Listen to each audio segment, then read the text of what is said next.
방학 때 잘 보내셨죠? 예. 민법은 한 3회도 가셨습니까? 알겠습니다. 이번 시간은 118페이지 함께 나가십니다. 1번 찾으셨죠? 도시개발 시행에 관한 설명으로 틀린 것 찾도록 되어 있습니다. 1번 시행자는 도시개발구역 지정권자가 지정한다. 지정권자부터 지정까지 가로 해놓습니다. 2번입니다. 사업시행자는 도시개발사업 일부인 도로 등의 공공시설 건설을 지방공사에 위탁하여 시행할 수 있다. 위탁 동그라미 놓습니다. 3번 그냥 보십니다. 조합 설립하려면 도시개발구역 토지 소유자 7명 이상이 정관 작성하여 지정권자에게 조합 설립 인가 받아야 된다. 우선 도시개발구역 추천놓습니다. 여기 조합 설립은 도시개발구역 지정 전에 하는 것입니까? 지정 이후에 하는 것입니까? 지정 이후에 조합을 설립하게 됩니다. 그래서 도시개발구역 지정과 관련되어서는 행정청 아닌 자가 지정권자에게 도시개발구역 지정을 제한할 수 있는데 제한 주체에는 조합은 포함되는 것 아닙니다. 조합은 도시개발구역 지정 제한할 수 있다? 없다? 없다라는 거 잡아주시는 게 필요합니다. 그리고 제한은 행정청이 아닌 자가 하기 때문에 국가지방자치단체도 도시개발구역 지정을 제한할 수 있다. 이런 취지의 질문 나오면 틀립니다. 국가지방자치단체 조합은 도시개발구역 지정 제한 당사자가 아니라는 것 구분하시는 게 3번 지문에서 보실 이야기입니다. 조합은 도시개발구역 지정 이후에 만들어지는 것이죠. 4번입니다. 도시개발 사업 시행자는 도시개발 사업을 효율적으로 시행하기 위해 대통령령이 정하는 바에 따라 설계, 분양 줄쳐 놓습니다. 도시개발 사업 일부를 주택건설 사업자 등으로 하여금 대행하게 할 수 있다. 대행 동그라미 해놓습니다. 방금 우리는 위탁이란 말과 대행이란 말을 함께 보셨는데 이 대행은 모든 사업 시행자 하는 것이 아니라 공인 경우에만 주택건설 사업자에게 주택과 관련된 설계, 분양 업무를 대행하게 할 수 있습니다. 그래서 도시개발 사업 시행자는 대행하게 할 수 있다. 이 말 틀립니다. 대행은 누구만? 공적 주체만 대행할 수 있다는 것 파악해 놓습니다. 5번입니다.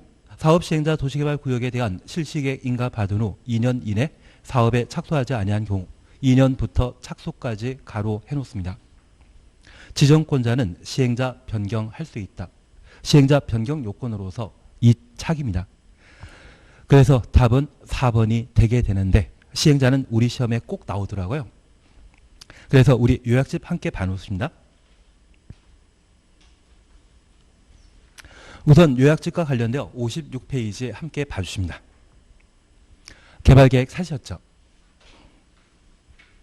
개발계획 찾았습니다. 여기 개발계획과 관련되어서는 도시개발구역과 지정과 동시에 이루어지는 것이 원칙인데 이번 수립시기 찾으셨죠? 요약집 56페이지입니다. 요약집 56. 요약집의 56페이지입니다. 찾았습니까? 이발 멋있게 하셨는데요. 알겠습니다. 오늘부터 접수 날이다 보니까 예, 알겠습니다. 예, 수립 시기가 관련돼요.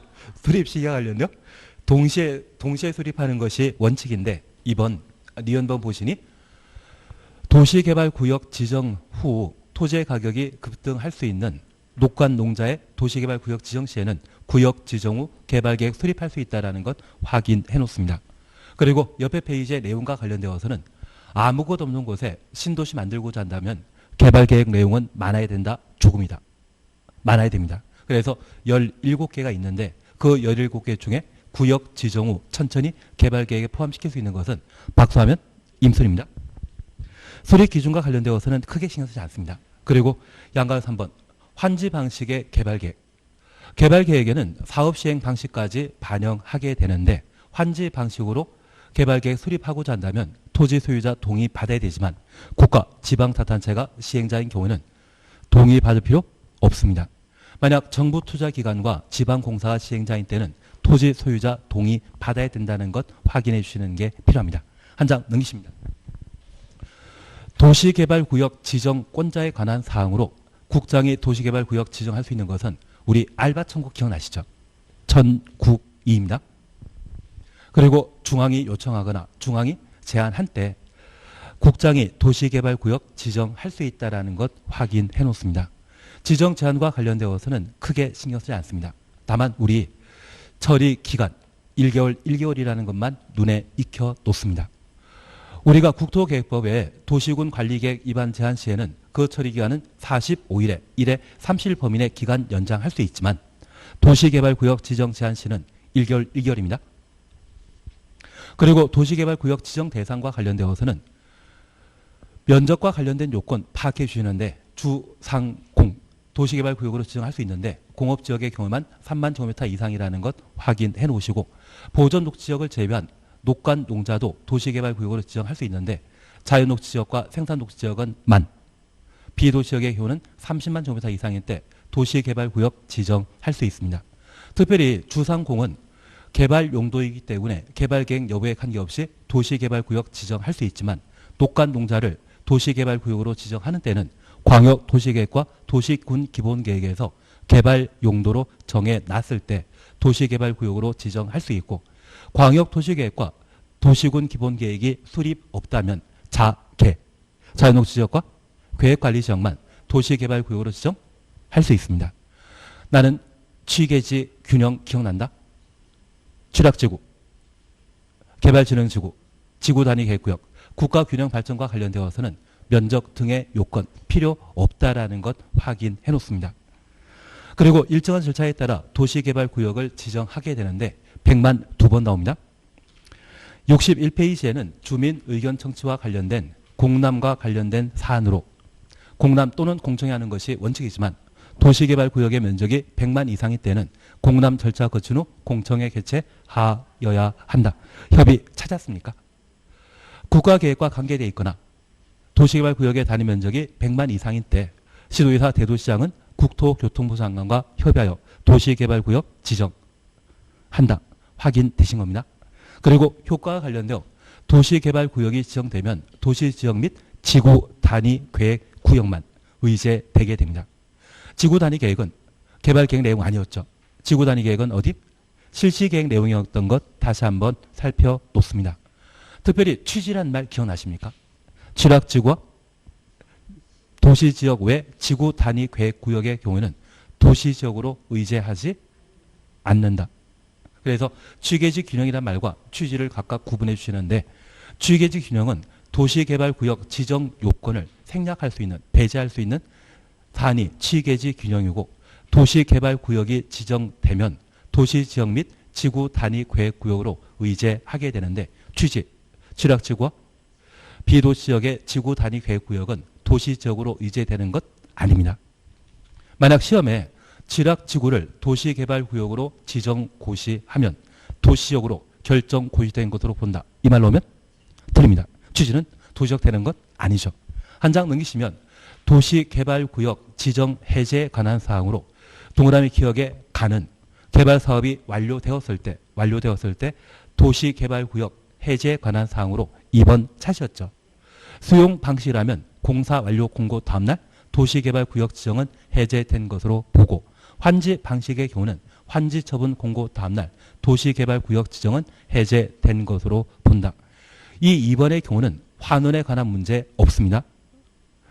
이제 가에 1번 보면 도시개발구역 지정 고시부터 3년 내 실시계획 인가 신청하지 아니한 경우는 3년 되는 다음날 도시개발구역 지정은 해제된 것으로 본다. 확인되시겠습니까?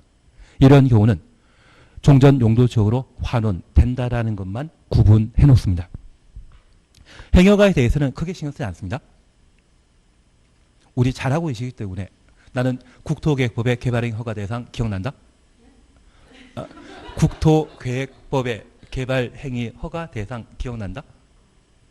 그거면 됩니다. 뭔지 모르지만 그거면 됩니다. 64페이지입니다.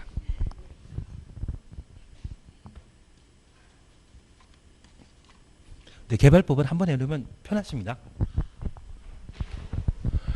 우리가 1단계와 관련되어서는 도시개발계획에 관한 사항과 그와 동시에 도시개발구역을 지정 고시하는 것이 1단계입니다. 그리고 2단계와 관련되어서는 저 도시개발구역이 지정되게 되면 도시개발사업을 시행하게 되는데 그를 시행자라 하고 저 시행자는 개발계획에 부합되는 실시계획을 작성하고 인가받고 고시하도록 되어 있습니다. 우선 도시개발구역 일단 도시개발구역 지정과 관련되어 관할관청은 도시개발사업에 관한 계획은 도시군 관리계획으로 결정할 수 있는 네 번째 해당되는 것으로서 도시군 관리계획의 결정권자가 도시개발구역의 지정권자입니다. 그래서 국토교통부 장관, 시도의사, 대도시장은 도시군 관리계획의 결정권자인 동시에 도시개발구역의 지정권자인데 저 개발구역의 지정과 개발계획 수립은 동시에 이루어지는 것이 원칙이 있기 때문에 개발계획 수립하는 자도 누구이다? 지정권자입니다. 그리고 두 번째입니다. 도시개발 사업을 시행하게 되면 도시개발 사업 시행자는 당연 사업 시행자가 없습니다. 모두 지정권자에게 사업 시행자 지정받은 때만 도시개발 사업을 시행할 수 있는데 우리 세종시라고 하는 신도시가 만들어진 걸 생각해 보면 이러한 신도시 만들고자 한다면 돈 충분히 많아야 되지 않겠습니까? 그래서 그런 많은 예산 집행을 감당할 수 있는 자만 지정권자에게 자격 인정받아 도시개발 사업 시행자로 지정될 수 있습니다.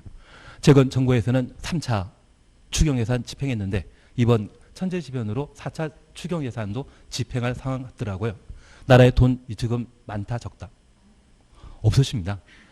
그래서 아마 국채 발행한다는 이야기까지 흘러나오고 있는데 만약 그 국가를 할지라도 또는 지방자치라도 당장 상황이 좀 곤란하다고 하면 도시개발 사업 제대로 못할 수 있죠.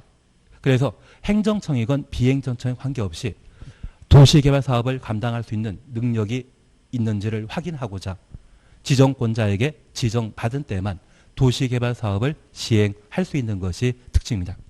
저 사업 시행자는 개발 계획에 부합하는 실시 계획을 작성하고 지정권자에게 인가받고 고시함으로써 도시개발 사업을 착수할 수 있습니다. 1단계 관할청은 누구이다? 지정권자. 2단계 관할청은 누구이다? 지정권자. 나중에 3단계와 관련되어 꼭 하나 기억하실 것은 3단계 관할관청도 지정권자인데 환지 계획과 관련된 인가만 시, 군, 구청장이 관할관청이고 도시개발법에서는 나머지 관할관청은 항상 누구이다? 지정권자만 관할관청이라는 것 파악하시는 게 필요합니다. 만약 환지계획마저 지정권자에게 인가받는다. 그런 취지 주문하면 바로 틀린 것으로 파악하시는 게 필요합니다. 이제 시행자와 관련된 사항들을 함께 봐주시는데 여기 시행자와 관련되어 첫 번째 이해하실 것이 있습니다. 도시개발 사업을 시행하고자 하는 자는 지정권자에게 지정받아 도시개발 사업을 시행할 수 있는데 특별히 도시개발 사업 시행 방식이 전부 환지 방식으로 시행하는 경우가 있습니다. 저 전부 환지 방식의 사업 시행자와 관련된 사항들을 한번 정리해 나가시는 게 필요합니다. 64페이지 찾으셨죠?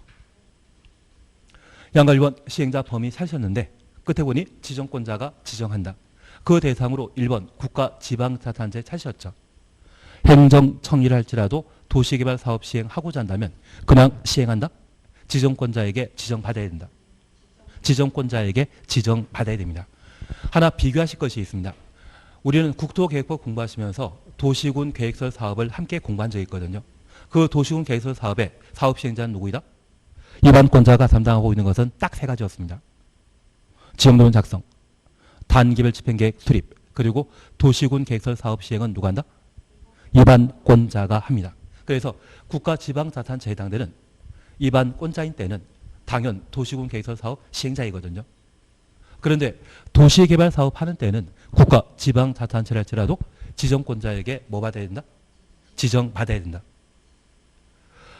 도시군 계획설 사업에 있어서는 행정청 아닌 자는 입안권자에게 지정받음으로써 도시군 계획설 사업을 시행할 수 있고 민간의 경우는 토지 소유자 동의 받아야 됐습니다. 그런데 도시화 사업 시행에 있어서는 행정청이랄지라도 누구에게? 지정권자에게 지정받아 도시개발 사업을 담당하도록 되어 있습니다. 양가로 2번입니다. 도시개발 구역 전부를 환지 방식으로 시행하는 경우 전부 환지 방식 추천없습니다. 토지 소유자 또는 조합을 시행자로 지정한다. 그리고 2번입니다. 다음 각호 어느 하나에 해당되는 경우에는 지방자치단체 등을 사업 시행자로 지정할 수 있고 1번 토지 소유자 조합이 개발계획 수립 고시일부터 1년 이내 사업 시행자 지정 신청하지 아니한 경우 지정 동그라미 놓습니다. 그리고 2번입니다. 지방자치단체장이 시행하는 공공시설 사업과 병행하여 병행 추천없습니다. 도시개발 사업 시행할 필요가 있다 인정되는 경우 그리고 3번 차시였죠. 국공유지 포함 제외 추천없습니다. 개발법에 유일하게 국공유지가 제외되는 것이 여기 하나입니다. 면적 2분의 1 이상의 토지 소유자 그리고 충수 2분의 1 이상의 동의받아 지방자치단체 등이 사업 시행을 할 수 있습니다. 그래서 우리는 지병동이란 말 기억해 주시는 게 필요하십니다. 하나 이해하실 것이 있습니다. 도시개발 사업 시행자는 지정권자가 도시개발 사업 시행을 지정하도록 되어 있는데 전부 환지 방식의 경우에는 토지 소유자 또는 도시개발구역 지정 이후 설립된 도시개발조합을 사업 시행자로 지정하게 됩니다. 하나 이해하실 것이 있습니다. 여기 전부 환지 방식으로 도시개발 사업하게 되면 도시개발 사업은 잘한다? 망한다? 망하는 게 정답입니다.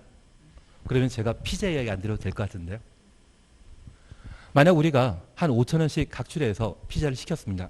그리고 피자가 8조각으로 배달되어 오는데 내가 받아든 조각에는 소세지 토핑이 하나 올라가 있고 옆에 친구가 소세지 토핑 2개 올라간 피자 조각을 손대게 되면 나는 마음 상한다?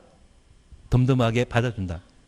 이 정도는 덤덤하게 받아주는데 도시개발 사업을 시행하게 되었을 때 전부 환지 방식은 도시개발구역 안에 토지 소유자가 사후 현물 보상 받는 땅을 환지합니다.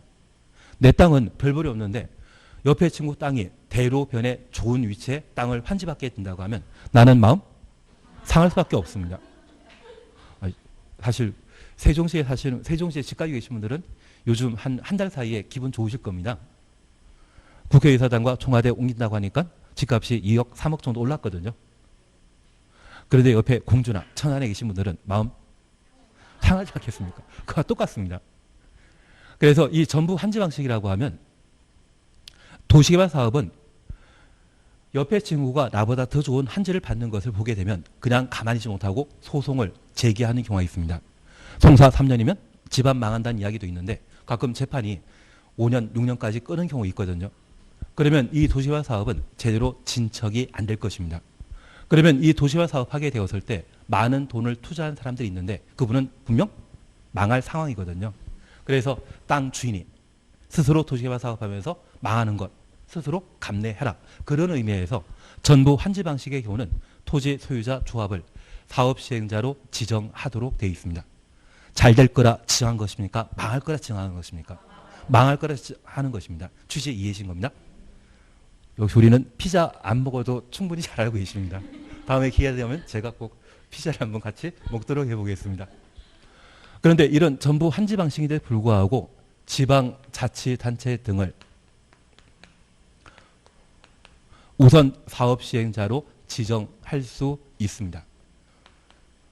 작년 같은 경우는 국토교통부 장관도 이 경우에 도시개발 사업 시행자로 지정될 수 있다. 그런 취지로 시험에 나온 적이 있는데 국가 등은 사업 시행자 된다 못 된다? 못 됩니다. 지방자치단체, 정부투자기관, 지방공사 등이 도시개발 사업을 담당하는 것이지 국가는 사업 시행자 되는 것 아니라는 것 파악해 놓습니다. 그런 예외 요건으로서 우리는 지, 병, 동이란 말을 정리해 주시는 게 필요합니다. 우리 가끔 병원 가보게 되면 A 병동도 있고 B 병동도 있는데 그러다 보면 지, 병, 동도 있을 겁니다. 특별히 전부 환지 방식의 개발계획 수립하면 소유자나 조합을 사업 시행자로 지정해야 되는데 이런 지정은 당사자의 신청 있는 때만 지정하지 당사자가 신청하지 않다면 지정 안 해줍니다. 가끔 정부에서는 저소득자에 대한 다양한 복지 대책을 마련하고 있는데 동사무소 직원이 찾아가서 복지 지원한다? 신청 있을 때만 해준다. 신청 안 하면 그냥 가만히 있는 게 행정청의 모습이거든요. 그래서 저 토지 소유자 조합이 전부 환지 방식의 개발 계획 수립하고 1년 이내 사업 시행자 지정을 신청해야 되는데 신청 안 했다면 지방자치단체 등을 우선 사업 시행자로 지정할 수 있다는 이야기입니다. 그리고 두 번째입니다. 이번에 전부 환지 방식의 도시개발 사업 시행하면서 공공시설 사업을 병행할 필요가 있다면 바로 얘는 지하철을 함께 만든다 그런 의미입니다. 지하철 만드는 게 중요하겠습니까? 전부 환지 방식의 개발 사업이 중요합니까? 지하철 만드는 게 더 중요하기 때문에 이러한 때도 지방자치단체 등이 우선 사업 시행자가 되게 됩니다. 그리고 세 번째, 국공유지를 제외한 토지 등의 소유자 면적 2분의 1 이상의 토지 소유자 동의와 토지 등의 소유자 총수 2분의 1 이상의 동의 받아 지방자치단체 등이 우선 사업 시행할 수 있는데 개발법의 기본적인 동의 요건은 면적 3분의 2, 총수 2분의 1입니다. 그러면 이번에 도시개발 사업을 시행하게 되었을 때 저 전부 환지 방식이랄지라도 개발 사업이 제대로 완료되게 되면 큰 돈 벌 수 있거든요. 지방자치단체 등이 사업 시행하고자 한다면 이것 욕심나거든요. 동의 요건을 강화시켜야 된다, 완화시켜야 된다. 완화시켜야 된다. 그래서 지방자치단체 등이 전부 환지 방식의 사업 시행 담당하는 경우이기 때문에 국공유지 제외한 면적 2분의 1, 총수 2분의 1 이상의 동의 받도록 되어 있습니다. 얘를 뺀 나머지는 면적 3분의 2, 총수 2분의 1 나오는 것이 원칙입니다. 그래서 나는 지병동 기억난다? 그러면 이런 방식으로 사업 시행자가 결정되었는데 저 시행자를 변경해버리는 경우가 있습니다. 여기 시행자 변경하는 것은 도시개발 사업을 제대로 못할 것 같으니 시행자 변경해버리는 것이거든요. 그 변경 사유와 관련되어 우리는 꼭 기억하실 것이 일실이착입니다. 일실이착이란 말 기억하시면서 옆에 페이지에 3번 시행자 변경 찾았습니까? 지정권자는 다음 갖고 어느 하나에 해당 경우 시행자 변경할 수 있습니다. 1번입니다. 전부 환지 방식, 전부 환지 방식 가로 해놓습니다. 시행자로 지정된 토지 소유자 또는 조합이 도시개발구역 지정 고시일부터 1년 이내 실시계 인가 신청하지 아니한 경우 1년부터 실시계 인가까지 가로 해놓습니다. 1실입니다. 2번입니다. 실시계 인가 받은 후 2년 내 사업에 착수하지 아니한 경우 2년부터 착수까지 가로 해놓습니다. 2착입니다. 우리가 함께 공부하시면서 착수와 관련되어서는 원칙 2년이죠. 건축신고와 관련되어서는 1착입니다. 건축신고한자는 1년 내 공사 착수해야 됩니다. 공장에 대한 건축 허가 받은 3착입니다. 그리고 주민이 입안 제한한 지구 단위 계획이 결정되었다면 5년 내 공사 착수해야 됩니다. 주택법상 사업계획 승인받은 자도 5년 내 공사 착수해야 됩니다. 그래서 2착이 원칙인데 1착, 3착, 5착 예외가 각각 존재한다는 것 기억하시고 그중에 지금은 2착입니다. 실시계 인가받은 후 몇 년? 2년 내 공사 착수하지 아니하면 시행자 변경 사유가 되게 됩니다. 3번입니다. 시행자의 부도 파산. 시행자가 부도 파산했다면 돈 없는 사람이죠. 시행자 바꿔야 되지 않겠습니까? 그리고 4번입니다. 행정처분에 따라 시행자 지정, 실시계 인가가 취소된 경우 취소 동일해 놓습니다. 시행자 지정이 취소되거나 실시계 인가 취소되었다고 하면 시행자가 돈 없다는 상황이거든요. 그래서 이런 경우에는 시행자를 교체, 변경할 수 있다는 것 확인해 놓습니다. 그래서 제가 부탁드리는 것은 전부 환지 방식과 관련되어서는 원래 토지 소유자 또는 조합이 사업 시행해야 되는데 지병동에 해당되면 지방자치단체 등을 사업 시행자로 전부 환지 방식에도 불구하고 지정한다라는 것 확인하시고 정상적으로 시행자 지정되었는데 불구하고 일실 이착에 해당되게 되면 시행자 교체, 변경하게 됩니다.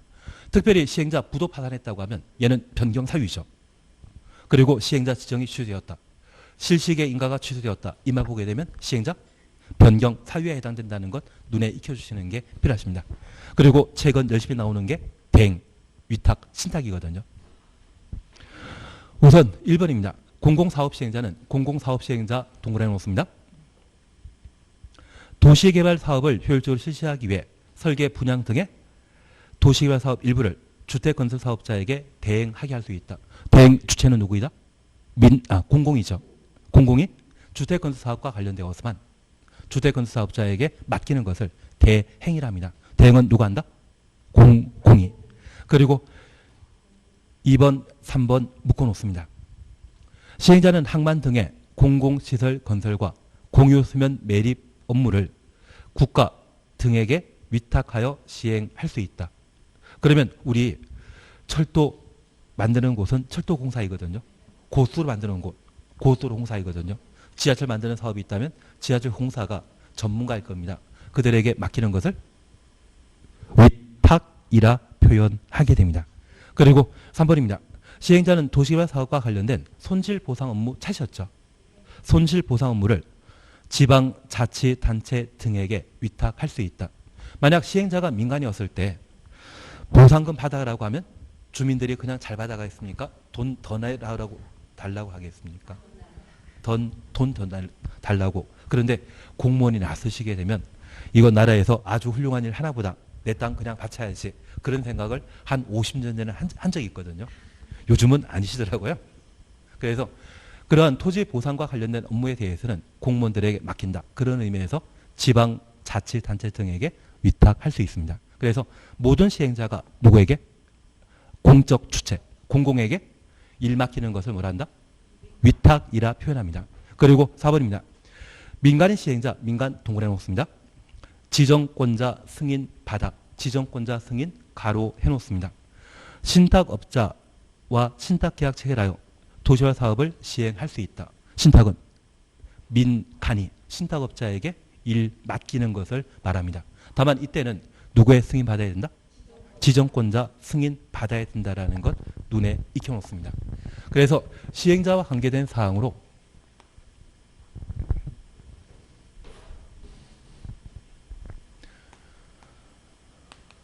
대행이란 말을 받는데 이 대행은 공적 시행자가 주택건설업자에게 설계, 분양에 관한 일을 맡기는 것을 대행이라 하고 위탁이란 말을 개발법에서 함께 보셨는데 저 위탁은 도시개발사업 시행자가 공적사업자에게 공공시설 건설 등의 업무를 맡기는 것을 위탁이라 표현합니다. 그리고 신탁의 경우에는 민간이 신탁업자에게 일 맡기는 것을 신탁이라는데 이 신탁과 관련되어서는 지정권자의 승인 받아야 됩니다. 하나 이해하실 것은 애초 민간 시행자가 도시개발 사업 시행자로 지정될 때 돈 많은 걸로 알고 맡겼는데 자기가 돈 부족하다고 신탁업자에게 일을 맡기게 된다고 하면 이것 자격 미비한 것이죠. 그래서 이렇게 신탁업자에게 신탁하는 때는 지정권자에게 승인 받는 것을 특징으로 하게 됩니다. 대행, 위탁 시에는 지정권자의 승인 받을 필요 없고 신탁할 때만 지정권자의 승인 필요하다. 그걸 잡아주시는 게 필요하십니다. 그거면 잘 되신 건데요. 그래서 우리 항상 기억하실 것이 도시개발 사업 시행자는 행정청이라 할지라도 지정권자 지정받아야 된다는 것 기억해 놓으시고 두 번째, 전부 환지 방식의 경우는 그 많은 사람들 중에 어차피 망할 사업이니까 도시개발구역 안에 토지 소유자 조합에게 일 맡긴다라는 것 기억해 놓습니다. 다만 지병동에 해당되게 되면 전부 환지 방식이라 할지라도 지방자치단체 등에게 도시개발 사업 시행 맡긴다라는 것 기억해 놓으시고 시행자 변경과 관련되어서는 일실이착입니다. 예, 그렇게 한번 봐주시면서 문제 1번을 해결해 주시는데 우리 5번 보시게 되면 시행자가 도시개발 사업에 관한 실시계 인가 받은 후 2년 이내 사업을 착수하지 아니한 경우 시행자 변경할 수 있다. 일실이착 기억나시겠습니까? 그래서 1번은 답을 4번 해주시는 게 1이었습니다. 그리고 2번입니다. 도시개발 사업 시행에 관한 설명으로 옳은 것 찾도록 되어 있습니다. 1번 국가는 시행자 될 수 없다.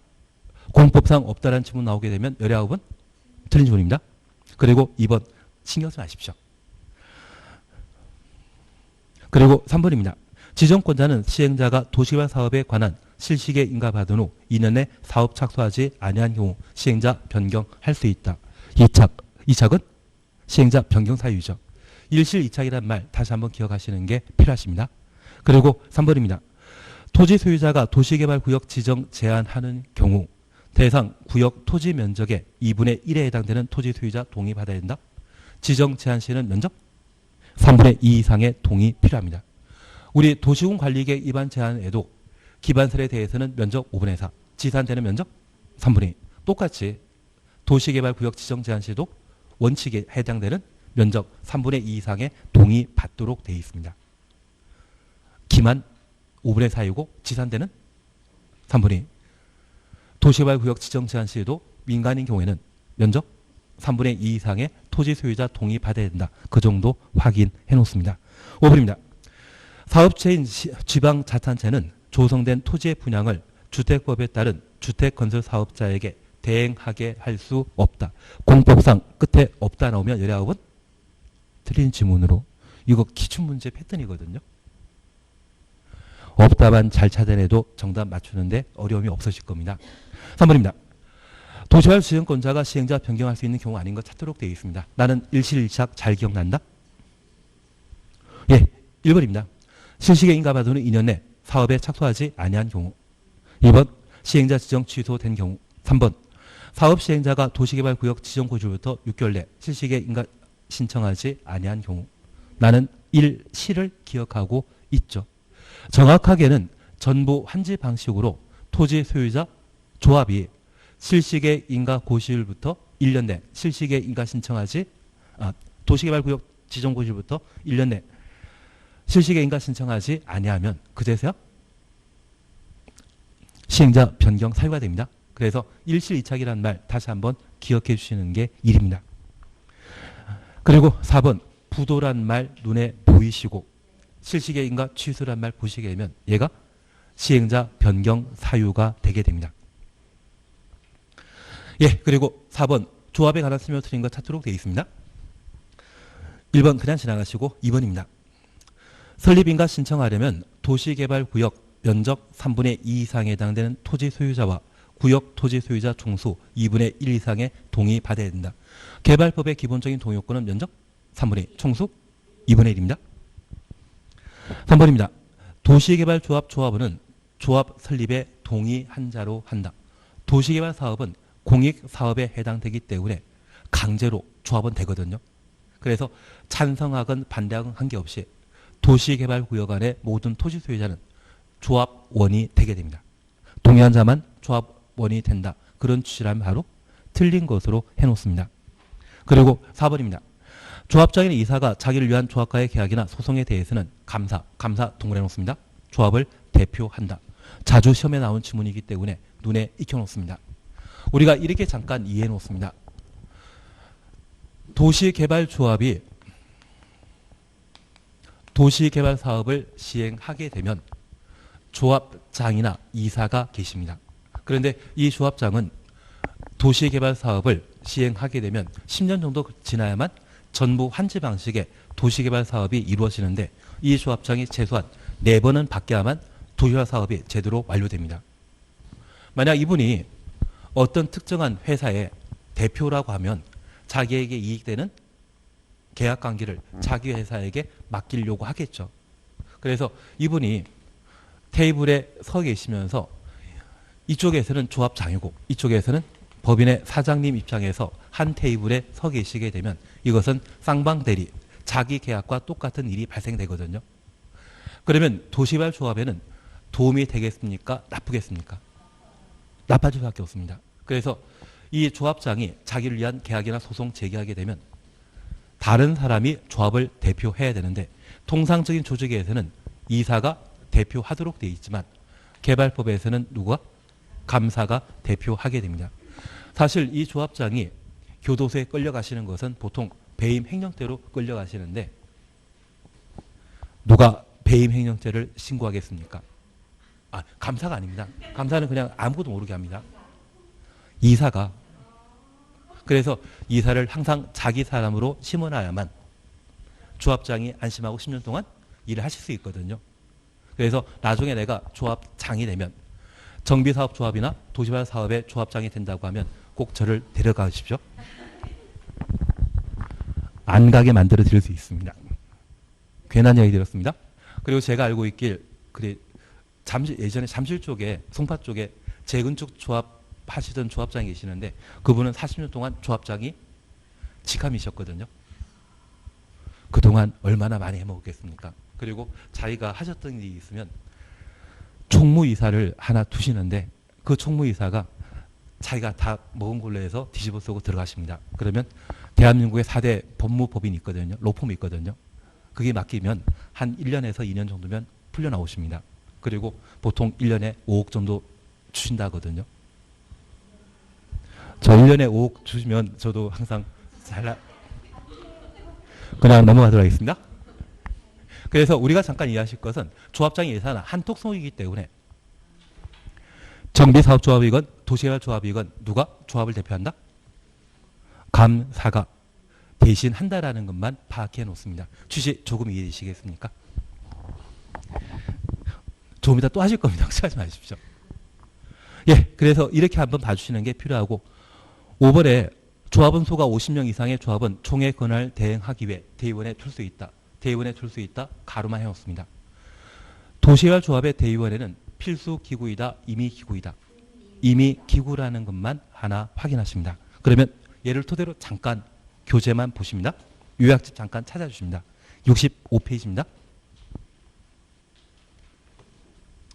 65페이지 보시게 되면 1번 조합 설립 차지였죠.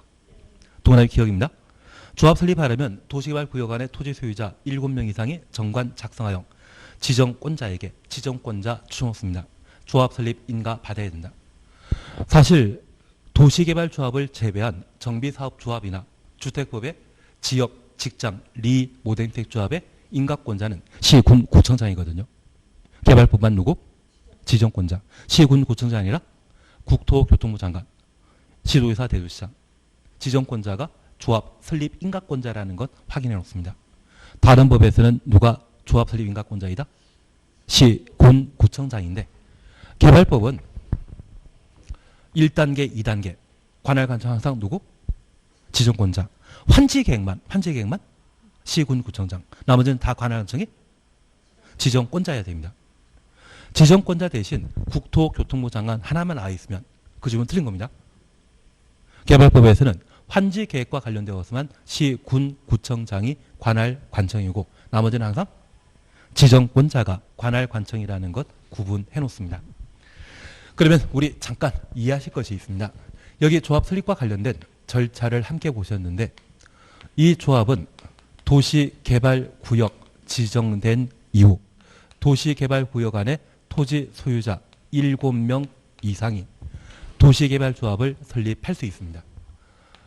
그런데 이 도시개발조합이 도시개발사업을 담당하게 되었다면 사업 시행 방식은 전부 환지 방식으로 사업 잘 된다? 사업 망한다? 망합니다. 그래서 이분들은 행운을 기대할 수밖에 없거든요. 행운의 숫자가 7입니다. 그래서 나중에 우리가 이 행운을 바라보면서 각종 개발 사업을 담당하는 것으로서 예전에 서울 미아리에 도시개발 사업을 담당한 곳이 하나 있습니다. 드림랜드이거든요. 사업 망했겠습니까? 성공했겠습니까? 망했습니다. 그리고 용산 도시개발 사업을 담당하고 있는 곳이 드림 허브라는 곳이 있었거든요. 용산 국제업무지역에 대한 개발 사업 성공했겠습니까? 망했겠습니까? 망했습니다. 그리고 군산 쪽에 새만금 간척 사업 하는 곳이 드림 허브이거든요. 잘하고 있겠습니까? 언제 끝날지 요원합니까? 그래서 앞으로 드림이라고 하는 곳에서 도시화 사업을 시행한다 하면 얘는 망할 징조입니다. 투자라고 아무리 좋은 조건을 제시하더라도 투자 안 하시는 게 내 재산을 지킬 수 있는 방법이 아닌가 싶습니다. 대신 드림으로 해놓으면 다른 사람들은 다 괜찮아 보이시는가 보더라고요. 그래서 내가 개발 사업을 하게 되면 꼭 회사 이름은 드림으로 시작하면 돈은 잘 땡길 수 도움이 안 되는 이야기 드렸나 봅니다. 이번에 니언번입니다. 조합이 인가받은 사항을 변경하려면 지정권자로부터 변경 인가받아야 된다. 변경 인가 추정없습니다. 다만 주된 사무소지 변경하는 경우 주된 사무소지 변경 가로 해놓습니다. 신고해야 한다. 신고 추정없습니다. 하나 이해하실 것이 있습니다. 여기 도시화 사업을 조합이 담당하게 되면 처음에는 성공할처럼 눈에 보이거든요. 그래서 아마 100평, 200평짜리 사무실 빌려서 사업을 진행하게 됩니다. 그런데 한 4년, 5년 정도 지나도 제대로 진척하는 모습이 안 보인다고 하면 이제 돈 다 썼거든요. 사무실 옮겨야 되지 않겠습니까? 그 사무소 옮기게 된다고 하면 원칙적으로 주된 사무소 변경은 아주 중요한 사항입니다. 그러면 조합 설립과 관련된 변경 인가 절차를 받아야 되는데 그 변경 인가 절차 받게 되었을 때 한 3억 정도의 돈이 필요합니다. 설계 변경이든 뭐든 정관 변경이든 새로운 서류 작성하고 제출하고자 한다면 많은 비용 부담 발생하거든요. 그래서 이 주된 사무소 변경이란 자체도 이분들에게 사무실 빌려주신 분이 있다고 하면 변경하는 게 좀 까다롭다 생각하셔가지고 나중에 재계약 체결하게 되면 사무실 임대료가 원래 100만 원이었다고 하면 한 500%입니다. 500%라도 조합 설립과 관련된 변경 인가 받는 것보다는 저렴하거든요. 다음에도 또 올려버립니다. 그래서 이 주된 사무소 변경만큼은 쉽게 하라고 변경 인가 대상이다. 변경 신고 대상이다. 변경 신고 대상이라는 것 파악해 놓습니다. 주된 사무소 변경은 중요한 변경입니까? 원래 경미한 변경입니까? 원래 중요한 변경인데 도시화 사업을 전부 환지 방식으로 사업할 때 조합이 담당하게 되면 10년 안에 안 끝나거든요. 보통 10년 이상 걸립니다. 그래서 그런 부분, 현실적인 부분을 고려하여 주된 사무소 변경만큼은 개발법에서는 변경 신고 대상으로 삼고 있습니다. 취지 이해하시겠습니까? 감사할 뿐입니다. 그리고 이것입니다. 설립인가 신청하려면 도시개발구역 안에 토지, 국공유지 포함한다, 제외한다. 포함한다. 개발법에서는 딱 하나 빼고는 국공유지 포함입니다. 지병동만 국공유지 제외였습니다. 지병동이 어디에 있는 거 아시죠? 한 장 넘기십니다. 조합 구성과 관련되어 기억 조합원 찾으셨죠? 도시개발조합의 조합원은 토지 소유자로 한다. 땅을 가지고 있는 자는 무조건 조합원 된다는 것 확인하십니다. 하나 여쭈게 있습니다. 미성년자인 토지 소유자는 도시개발조합의 조합원이 된다? 맞습니다. 심지어 교도소에 가 계신 토지 소유자는 조합원 된다? 됩니다. 그래서 이 조합원과 관련되어서는 땅을 가지고 있으면 충분하지 어떤 결격 사유를 따로 지시하는 것 없습니다. 그리고 나번과 관련되어서는 천천히 반항하시는데 1번만 눈에 익혀놓습니다. 보유 토지 면적과 관계없는 평등한 의결권. 도시개발조합이 만들어지게 되면 구역 내 토지 소유자가 강제로 조합원 되기 때문에 면적 관계없는 평등한 의결권을 인정하게 됩니다. 그래서 강제성을 인정했기 때문에 땅을 100평 가지고 있건 1000평 가지고 있건 관계없이 의결권 같다라는 것만 파악해 놓습니다. 남은 내용에 대해서는 천천히 하시면 됩니다. 그리고 총회 찾으셨죠. 그리고 나번을 잠깐 해보시게 되면 의결권 가진 조합원 수가 50인 이상인 조합은 총회 권한을 대행하기 위한 대의원에 둘 수 있고 다음 각호의 사항을 제외한 총회 권한을 대행할 수 있다. 5가지에 대해서는 총회에서만 결정하고 대의원에서는 결정할 수 없는 상황이 되는 겁니다. 1번입니다. 정관 변경 사셨죠. 그리고 2번 환지계획의 작성, 3번 개발계획 수립 변경, 4번 조합 임원 선임, 임원 동원해 놓습니다. 그리고 5번 조합의 합병 해산 출만 정놓습니다. 그래서 제가 부탁드릴 것은 도시개발조합과 관련되어 대의원에서는 결정하지 못하고 총회에서만 결정해야 될 5가지를 물어보면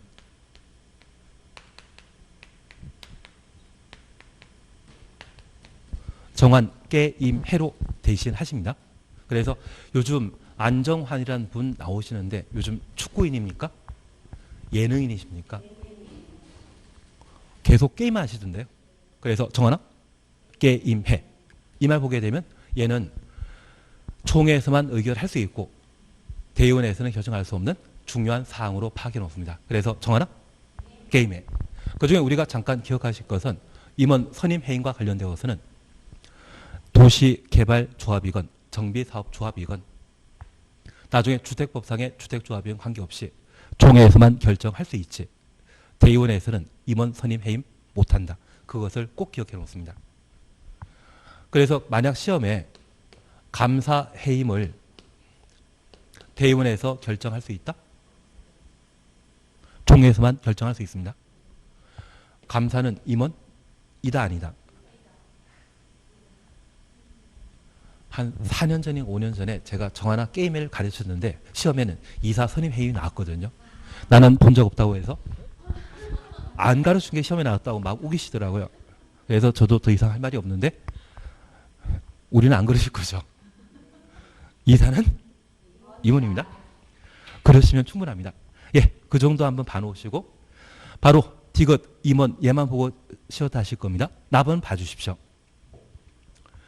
조합 임원으로 선임된 자는 다음 각호 어느 하나에 해당되는 경우 다음 날부터 다음 날 추정했습니다. 임원 자격 상실한다.